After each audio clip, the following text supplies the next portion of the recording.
I'm Vic Myers. Welcome to the Resistance. Yeah, I got a purple scarf. What of it? When your mom knits you a purple scarf for Christmas and it's cold outside and it works, you don't care what color it is. Anyway, about 12 years ago, I tried to write a book. I was going to title it In Honor of Our Forefathers. And I got 12 pages in and didn't have anything left to say. So, long story short, I didn't write a book. I thought maybe it could be a pamphlet like Thomas Paine's Common Sense. But the logistics of publishing a pamphlet and getting millions of people to read it, just reality says it ain't going to happen. So it's been sitting on my computer for over 12 years until a couple of nights ago when I put it on Substack. I'm telling you about it because it informs what I'm about to say. So let's get into it. Start with gerrymandering. Back in the 1800s, there's this governor in Massachusetts. His last name was Gerry, Gerry. He wanted to make sure that his party would control the legislature when the next election rolled around. So he and his buddies, they redrew all the district lines, and one of those districts looked like a salamander. Literally had a head, arms, legs, tail, the whole 9 yards.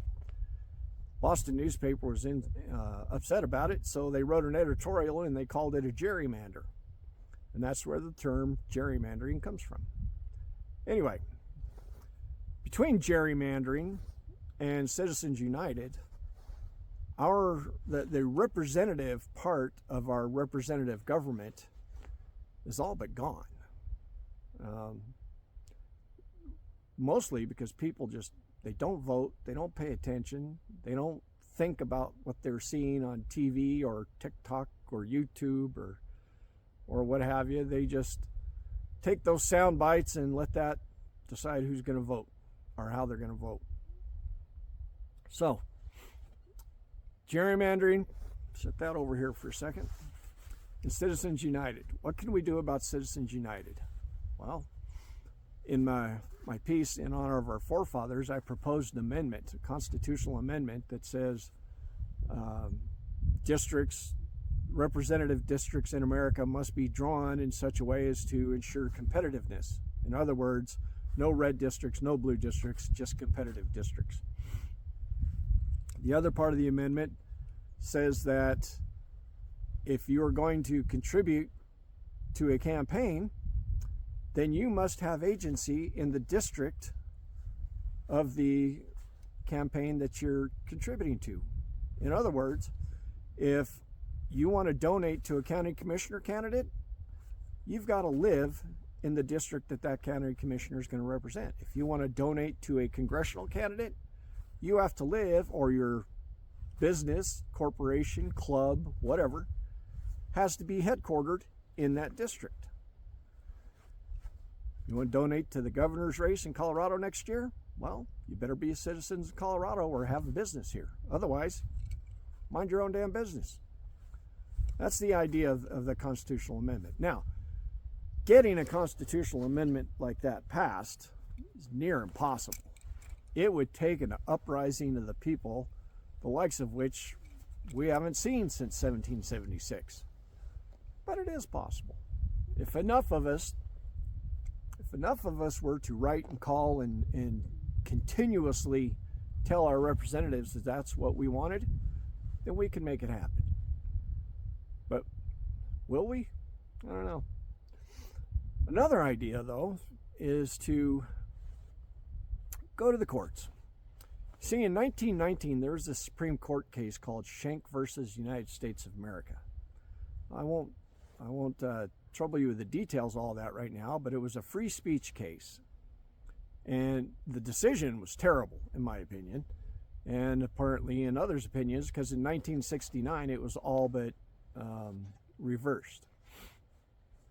There's a nugget from that Supreme Court decision by Oliver Wendell Holmes. There's a nugget that has lived on for over 100 years. It's been used in countless court cases across courtrooms, or in courtrooms all across this country ever since then. And that nugget is the idea that my rights end where your rights begin, right?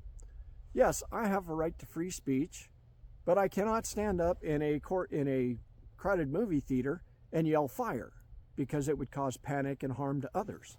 So my right to free speech is curtailed. In the Heller decision, Justice Scalia, he famously wrote that the Second Amendment is not absolute, that there can be restrictions on firearm ownership, right? So the idea, the premise here is that since one person or organization or entity's rights end where another begins, and when you look at the Citizens United decision, their justification in their ruling, they said that it would do no harm to democracy to allow corporations to spend however much they wanted, because it would be transparent and the people could see it and the people could be informed and make their own decisions. But that obviously isn't what happened. I could spend my entire paycheck for a year to support a congressional candidate or a gubernatorial candidate or what have you, whatever candidate.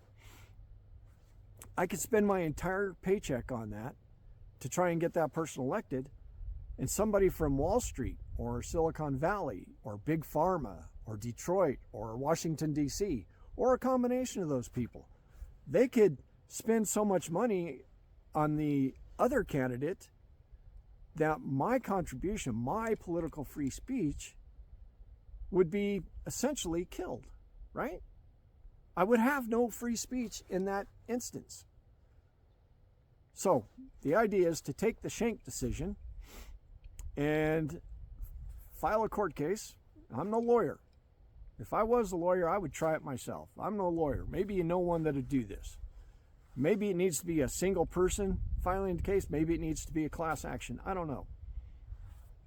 But take the Schenck decision and that little nugget and say to the courts that our rights to political free speech have been harmed irreparably by the Citizens United decision, and therefore we are suing to prevent corporations and unions or oligarchs or whatever from unfettered spending in our political campaigns. Like I say, I'm not a lawyer. I don't know if there's something there or not, but I think it's worth exploring. I also think it's worth exploring to push our elected representatives for that constitutional amendment in the meantime. There you have it, folks. This is one of my longest ones. I hope you stuck through to the end. If you did, I took an amazing picture of my night sky the other night at just the right time, and it's going to follow me here in a second. Again, the Substack is In Honor of Our Forefathers. Let me know what you think about it. Good day.